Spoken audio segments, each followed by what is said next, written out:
Hello friends, welcome back to my channel. आज के इस वीडियो में हम डिस्कस करेंगे कैपिटल गेन्स के रिलेटेड चेंजेस जो बजट 2023 में आए हैं।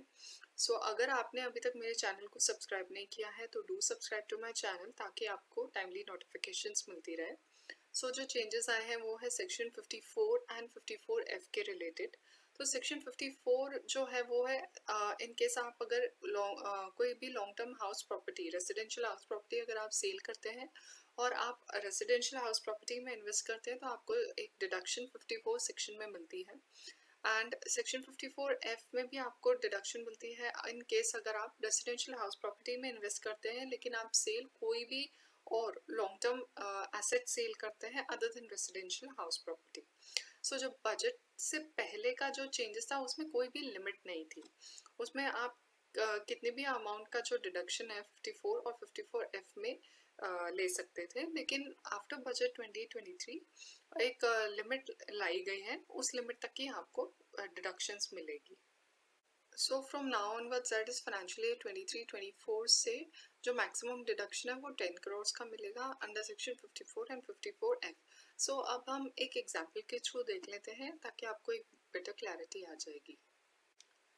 मान लीजिए आपने कोई एसेट परचेज किया था residential house property in the year 98-99 और आप इन द फाइनेंशियल ईयर 23-24 को आप उसे सेल करते हैं और आपकी कॉस्ट ऑफ एक्विजिशन थी 5 करोड़ की और आपने जो सेल करी है वो 30 करोड़ में सेल करी है।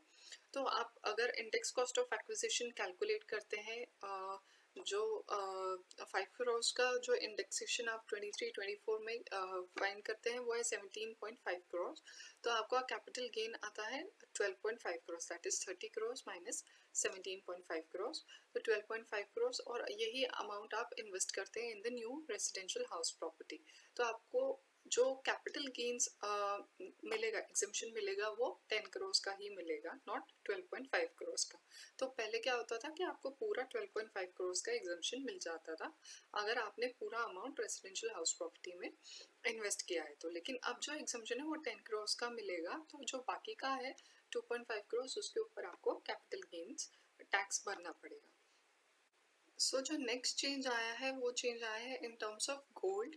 अगर आप कोई भी असेसी अगर गोल्ड को कन्वर्ट करता है in terms of electronic gold receipt तो जो उसके ऊपर कन्वर्जन के ऊपर कोई भी टैक्स नहीं लगेगा। और अगर आप इलेक्ट्रॉनिक गोल्ड रिसीट को अगर रिडीम कर रहे हैं, दैट इज सेल कर रहे हैं, तो उस केस में जो आपको कैपिटल गेन्स कंप्यूट करना है तो उसमें जो कॉस्ट ऑफ एक्विजिशन है वो कॉस्ट ऑफ एक्विजिशन वही होगी जो कॉस्ट ऑफ गोल्ड है in the hands of the assessee जिनके नाम पे ईजीआर है।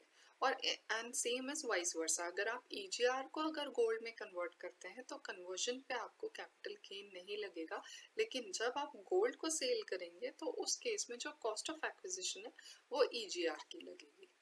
एंड द होल्डिंग पीरियड जो डिसाइड करेगा whether it is short term और लॉन्ग टर्म, तो उस केस में होल्डिंग पीरियड में भी आपको जो गोल्ड परचेस, जिस साल में गोल्ड परचेस किया था असेसी ने, तो वो होल्डिंग पीरियड को भी काउंट करना पड़ेगा। नेक्स्ट चेंज जो आया है वो है मार्केट लिंक डिबेंचर्स में आया है। जो मार्केट लिंक डिबेंचर्स है वो सिक्योरिटीज होती है जिनका प्रिंसिपल कंपोनेंट डेट होता है, not equity, it is debt. And जो रिटर्न्स है वो मार्केट रिटर्न्स पे डिपेंडेंट है, it is link to market returns. अब जो चेंज आया है वो ये है कि जो मार्केट लिंक डिबेंचर्स है उसको always it will be treated as a short term capital asset.